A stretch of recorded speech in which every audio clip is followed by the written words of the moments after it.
will cover IoT, which is, if you look at the number of devices, it's going to be the biggest thing that you'll ever see, right? Currently, we don't have that many devices. Maybe within the audience, you maybe have a smartwatch, you maybe have a fitness tracker. Everybody definitely has a smartphone. But this thing is going to change in the coming years. We're probably going to see maybe 4 to 5 devices per person. And these are devices that we're going to be carrying continuously with us. Now, the predictions are looking at adding 20, 22, 25 billion devices onto the network within the next few years. And this is a massive number. One of the biggest issues that we see is that a lot of these devices are going to be something called headless devices. Headless effectively means that it's not even meant to be upgraded. It's not meant to be updated. So imagine if you have a potential security issue with one of the systems. The manufacturer of the device hasn't even considered about a possibility of a field upgrade. These are devices that are cheap. Nobody wants to produce expensive devices because the competition will take over them with a cheaper price. So devices that don't even have the capability to be fixed or patched when a vulnerability is found, the only solution really is to throw them away and buy a new one. And this is a continuous cycle that will increase the volume of devices that we see in these networks. Now, what is an IoT? This is a collection of details found from the internet. This probably isn't what the regular person thinks IoT is. Yes, we're working in IT, we're working in security, but if you talk to somebody who has no experience in IT or security, this is probably not the first thing that would come to their mind. There's something completely different. Something like this. Trash bin posts to Facebook when it's full, or an egg tray that tells you that we're missing eggs from the fridge, you need to order some more. These are the kind of things that the regular person today sees as an IoT. Now, the problem today is that when you start introducing these kind of systems onto corporate and enterprise networks, it may not be because the enterprise is bringing them, but it may be because the user carries them with him. It may be not there on purpose. It's forgotten accidentally in the pocket or on the wrist, and it enters the corporate environment. The problem is that today, these are kind of cool things. The IoT is a funny, cool, naivety is at a very maximum level today. What's going to happen over the time is we will start to realize what the potential of the IoT is, as well as what the risks are. That's going to take time. And the problem is, time is not necessarily what we have, because if you remember the first slide, the volume of these devices keeps increasing and increasing. Today you may carry just one smartphone, but tomorrow you may have a smartphone, a smartwatch, something else to keep you connected to the corporate world, or even to your home. So time is against us. This is probably the best diagram that I was able to find what IoT is and what it consists of. Now, the consumer stuff that I just talked about, it's just a small little fraction here. The amount of devices and different sectors where these devices are used is massive, right? Now, for an attacker to get into a corporate network, the IoT device might just be a stepping stone. It may not be the final target, but if the attacker is able to compromise one system, that system then carries itself onto a corporate network where it can then continue the attack. This is where the risk lies today. And it's not a new thing. If we go back a couple of years even, I think one of the most famous is the Stuxnet. I mean, this is industrial environment. It's operational technologies. It's closed networks. There's no internet connectivity. And yet there were malware that was actually able to infiltrate the environment. And it was even able to update itself several times over the years. We've had cases where cars have been able to be compromised. And these are vehicles that are on the road today. So we're no longer talking about loss of information or possibly loss of data. We're talking about possibility of harm to people. Imagine an attacker who follows a target, connects remotely over to the vehicle that he's driving, the target, and engages the brakes while doing 100, 120 kilometers an hour on the highway. You can see what the consequences here are. And it's not just a single car manufacturer. There's been already 2 car manufacturers that have been found with vehicles that can be compromised. Maybe I'll move a little bit here, not too much echo.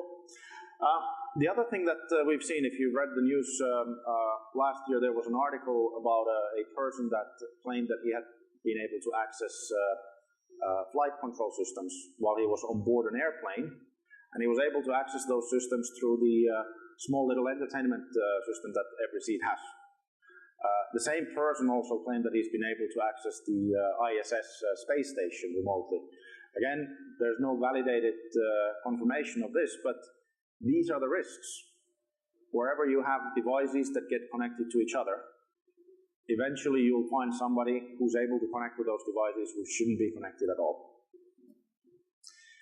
Now, I mentioned already about the devices themselves earlier, that one of the problems is that it's not necessarily a device that is designed to be secure. One of the things when we're looking at IoT devices is how quickly you can get it on the market. Second one is how cheap it is, because the cost is going to be one of the dictating factors which product will take over the market. Now, out of these 3 things, security is in most of the cases the thing that's left over. It's not considered at all, because what it's going to do, it's going to slow down the progress of getting the product to the market, plus, more importantly, it's going to make it a lot more expensive. It's very easy to create a product that doesn't need to be updated, because it's a product that you use for maybe a year, customer comes back, buys an upgraded version. There's no consideration even of building up a system that allows upgrades or patching onto these devices. I mean, as Fortinet, we've seen cases where device manufacturers, when we've informed them of possible vulnerabilities and found vulnerabilities within these products, the response has been silence. There's no need to do anything about the product. It's an old product. Maybe customers don't buy it anymore. But these are devices that people still keep using. People don't necessarily throw everything away after the first year. Now, what can the attacker then do with these vulnerable devices? Well, one of the things is device-to-device attacks. I'm sure if you've been into a meeting room, a lot of the meeting rooms will have a TV. Pretty much every single TV that is being sold today is a smart TV. It'll probably have an internet connection. Maybe there's Skype calls that are being done through the TV. There will be a camera. There will be a microphone. Imagine if the attacker is able to infect that television, compromise the television so that it records the data, video and audio, of the events that take place in the meeting room. And if this is an internal meeting room, you will probably have some internal confidential information shared there. And these kind of infections could be easily done via devices that are brought onto the environment without the knowledge of the actual company where they exist. The other thing is home networks. Anybody here who already has smart lights at the home? You can control, yes. So we have already people in the audience that are able to control their lighting from home, from office. Smart lighting that detects when they actually enter the premises and when they leave. These are all connected devices again, and there has been already vulnerabilities found within these systems. Now, from a business point of view, when users go home, if they have the laptop, that laptop is going to be connected to the same network where those possibly compromised systems are already sitting. So from an attacker's perspective, infecting a home network could be a possible stepping stone into the corporate network of the target. Now, in terms of the IoT itself, a single device that is compromised, again, allows a possibility to expand lateral movement within the network, to expand, to compromise further devices, whether these are IoT devices or whether these are corporate servers, corporate endpoints. This is the biggest risk. The IoT devices are not normally the final target of the attacker, but rather they are purely an entry point to the network. Now, one of the things that we've seen is DOS attacks, DDoS attacks. And you can imagine when the volume or the number of the sources increases, the volume of the actual attack also increases. We're already talking about 600 gigabits per second attacks. We're talking about 100,000, even in some cases there were references of up to 1 million devices that were being utilized to send an attack against specific targets. And when we're talking about 4 or 5 devices per person on average, that is going to be a lot of devices that can generate the traffic. And as long as they're connected, they will generate the traffic. Now that we've gone through the problems, how do we actually fix this? Where do you have the answers for the securing these type of devices? Well, one of the things first is, well, obviously the devices themselves. But again, if we go back a few slides, you saw the issue that the manufacturers don't necessarily care that much about security. It's the last thing on their mind. So where does that leave the security then? Well, it's the network in this case. So that brings us to the problem number 3, which is the enterprise network. The problem with the enterprise network is that it's already congested. It's continuously under threat. And if we look at the left side of the screen, you can see that IoT, it's actually there. It's on the radar of IT and security managers. But there are far more pressing matters that are a bigger concern today in the network. Cloud security is one of these. Insider threats. IoT was listed only as the number 5 threat on their survey that Fortinet requested to be conducted. And when we're talking about 3 billion plus devices per year coming online and getting connected, this is going to be a major challenge for everybody. Now, if you look at how long it takes approximately for enterprises to realize that they've been breached, there is a compromise that has happened. With the recent studies, we're talking about at least 85% of the cases taking more than 1 hour to discover that we've been actually compromised. That 1 hour is a lot of time for an attacker to spend around collecting information, compromising further machines, and then exfiltrating data. So the problems we have with the network today, they're mainly related to complexity, they're related to the performance, and the fact that networks today are pretty much borderless. So let's look at these points individually. So complexity, one of the things today, the issue really is that when you have your security within your environment, you're going to have multiple different products from multiple different vendors. Myself, I'm working for a vendor, and if I were to come to you and say, throw away all your security devices and put all Fortinet devices in your network, I know what your answer is going to be. You're going to laugh, you're going to say, no way, I'm not going to throw everything out. I'm very happy with the products that I have. Some of the products may be Fortinet, some of the products are most likely not Fortinet. You won't be replacing everything from a single vendor. So these single vendor solutions now sitting in your network, today there's no real integration between them. Maybe there's a seam on the background collecting information from multiple sources and then presenting that information to you, but we're still missing the actual interaction between different products. The other problem is that networks don't really have borders anymore.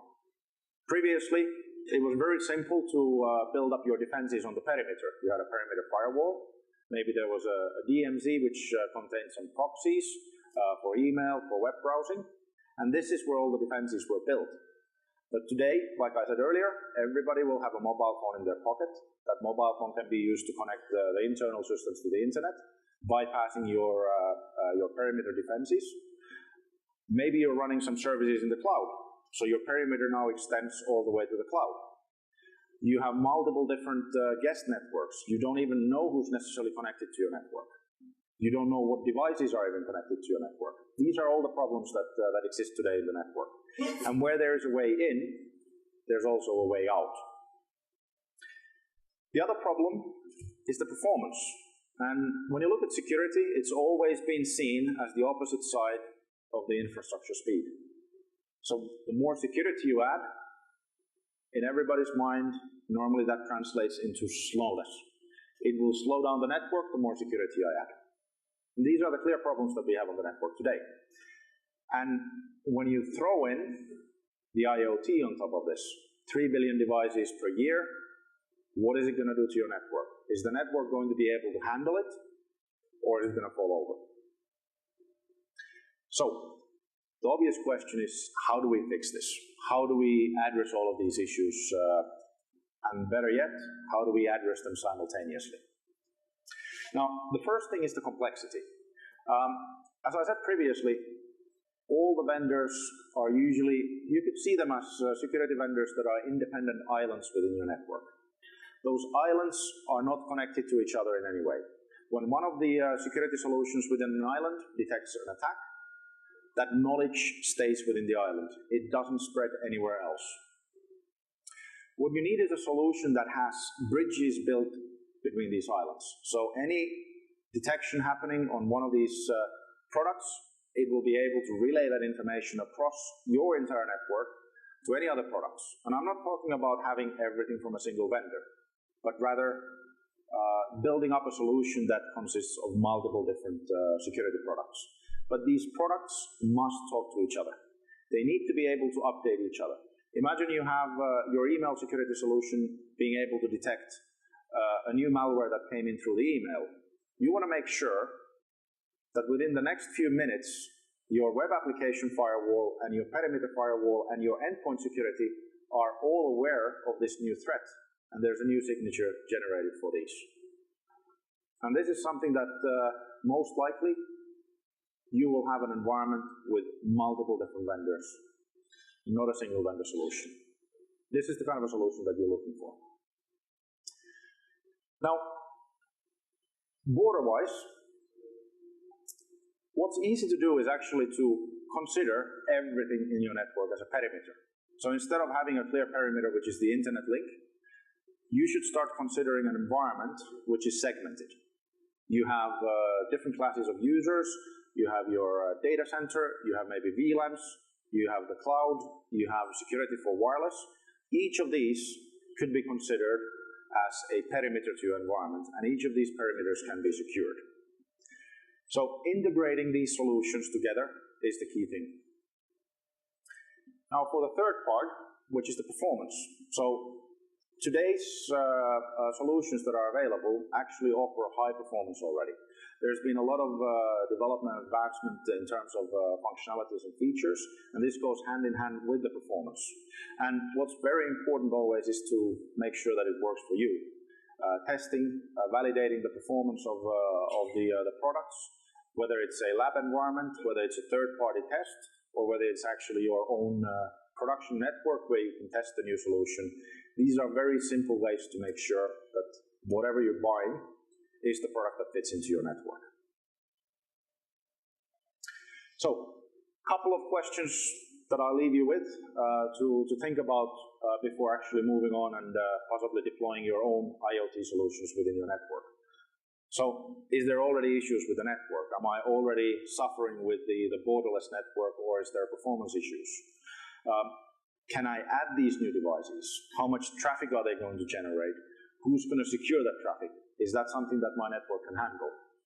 And as we've seen time over time, today it's IoT. Tomorrow it's going to be a completely different thing, but it will be impacting your security. You can be sure of that. Thank you very much. And if you have any questions, I'll be happy to answer them. Thank you.